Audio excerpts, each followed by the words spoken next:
Olá! Poxa vida, estamos aqui de novo, nesse tempo muito abençoador. Estamos entrando no mês de maio, né? Incrível como tudo voa. E vamos aqui para a nossa primeira reflexão do mês.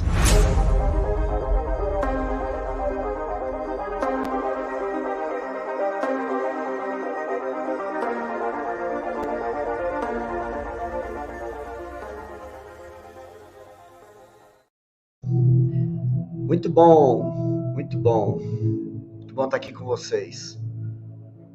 Tenho me esforçado ao máximo para poder trazer essas prosas, essas conversas que aparentemente são muito simples, mas que são poderosas porque contêm a palavra de Deus. E é nisso que nós pautamos aqui o nosso trabalho, em transmitir a palavra. Todo início de mês, nós nos propusemos aqui a dar um panorama do mês. O que o mês ele representa no mundo espiritual, o que ele carrega, o que ele tem para nós. Eu sei que muitas vezes muita gente perde, né, de atentar para isso, porque a própria palavra de Deus fala que existia um povo que era apto, que era muito capaz em prestar atenção nas estações, nas épocas. E alguns outros povos, eles se uniam a eles para poder buscar essa ciência. Então, não é todo mundo mesmo que tem esse desejo, esse entendimento de prestar atenção no que o mês carrega, no que a estação carrega, no que a semana carrega, no que o dia carrega. Mas vamos lá, eu queria falar um pouco com você sobre o que esse mês de maio está trazendo para nós.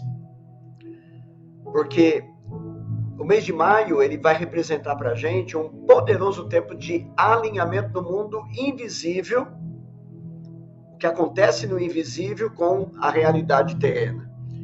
Há uma graça derramada para que se inicie uma maior busca de derramamento de misericórdia.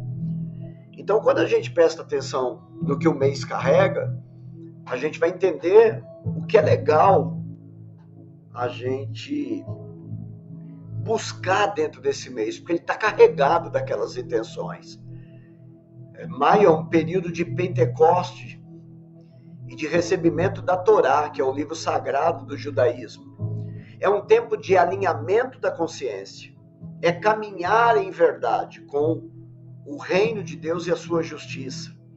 É o momento que a gente deixa o Espírito soprar sobre a nossa mente, soprar sobre o nosso coração, sobre as nossas emoções. Olha quanta coisa o mês de maio carrega para a gente levar diante do trono de Deus e orar. E durante essa estação você terá pensamentos transformados. O mês de maio ele está associado ao caminhar firme, ir adiante naquilo que são as promessas de Deus para nós. Ele representa a permanência no que já foi declarado e profetizado anteriormente. O que nós já orando, profetizamos e clamamos anteriormente. O mês de maio, ele representa uma permanência, ou seja, eu permaneço nisso. Eu quero permanecer profetizando. O mês de maio, ele é um processo de crescimento e de recebimento de um novo nível de força. E nele, o brilho do Espírito reflete intensamente sobre aqueles que são chamados filhos de Deus. Há uma chave no mês de maio. E a chave para esse mês é adquirir sabedoria para transformar a sua realidade para caminhar dentro do plano de Deus. Então, quais são os convites aqui? Profetize, ore, ouse, caminhe nos frutos do seu investimento. Caminhe no fruto dos seus investimentos. E aí você vai ter a possibilidade de ver o sobrenatural pousar sobre cada área da sua vida. Quando nós pensamos nisso, nós carregamos também uma promessa de Deus pela sua palavra.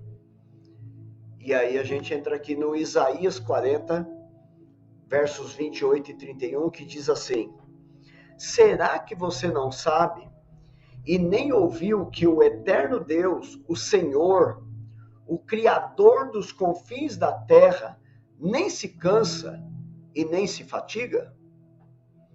A sabedoria dele é insondável. Ele fortalece o cansado.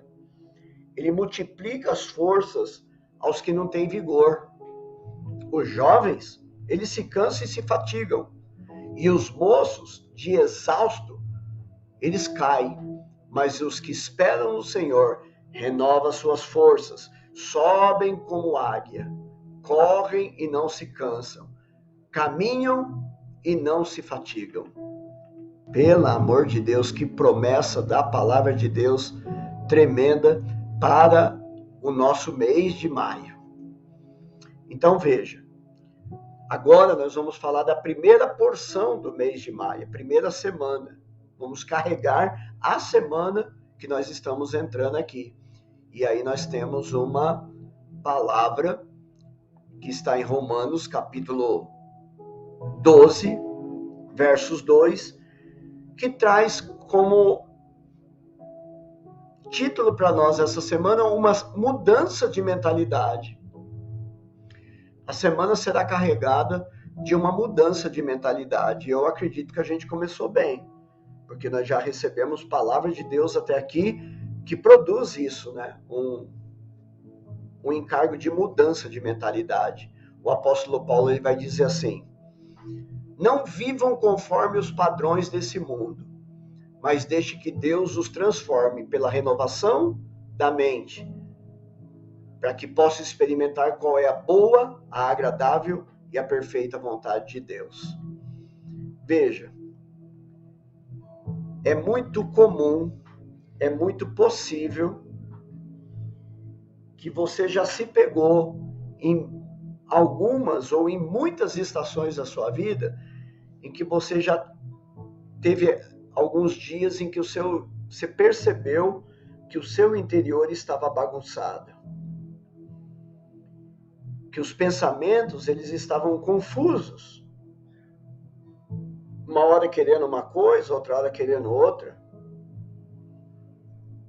uma hora muito acelerado para uma coisa, outra hora totalmente desacelerado para outras, uma hora andando a 10 km por hora, outra hora andando a 100, 120, eufórico demais, confuso demais. E a gente percebe que nesses momentos, né,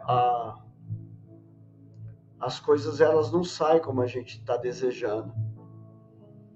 As coisas não estão saindo do jeito que a gente planejou que saíssem. Por quê? Porque as nossas mentes elas estão desalinhadas. Então, quando o apóstolo Paulo fala de uma renovação de mente, é disso que ele está falando.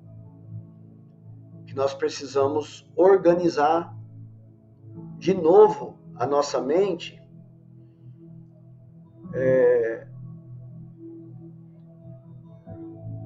para que a gente tenha pleno sucesso onde nós estamos e para onde a gente está querendo ir. Não são poucos os dias que a gente está desorganizado, não é mesmo? Muita luta,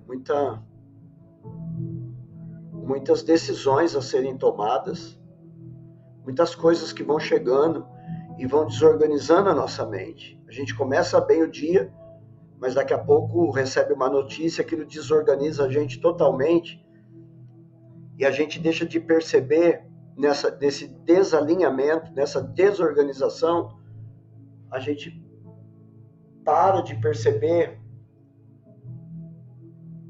a boa, a perfeita e agradável vontade de Deus. Então o apóstolo Paulo, ele está falando assim que a gente deve renovar a nossa mente, tirar a nossa mente daquilo que o mundo natural propõe e adentrarmos numa esfera da sobrenaturalidade, porque é aí que a gente começa a perceber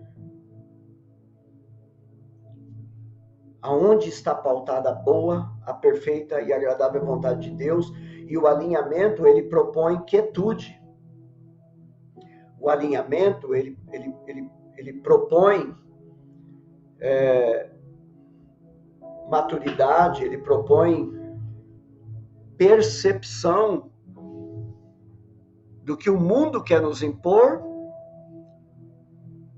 e daquilo que Deus está propondo.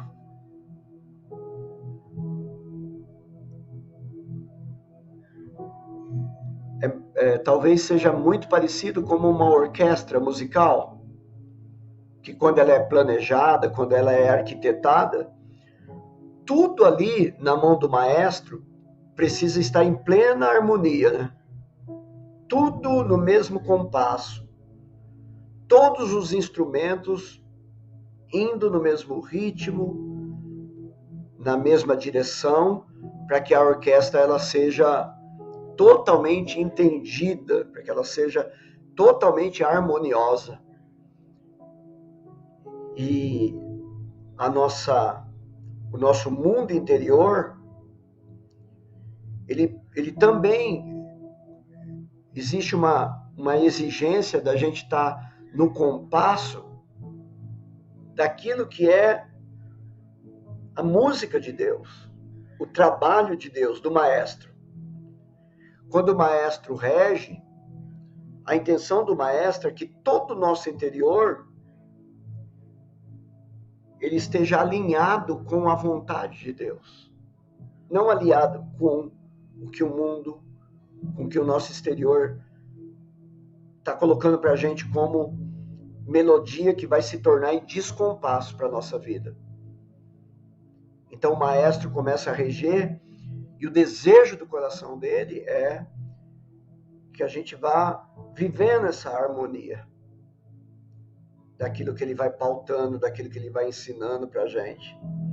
Quando isso não acontece, a gente desalinha. E desalinhado a gente fica distante de nós mesmos, do outro e de Deus. A gente começa a compor o entendimento a respeito do outro, o entendimento a respeito de mim e o entendimento a respeito de Deus. Então, o que Deus está chamando a gente para fazer nessa semana é entrar em compasso. E entrar em compasso, eu entendo que é muito próximo daquilo que Jesus ele declara em João capítulo 5, verso 19, quando ele diz que ele busca fazer aquilo que ele vê o Pai fazendo.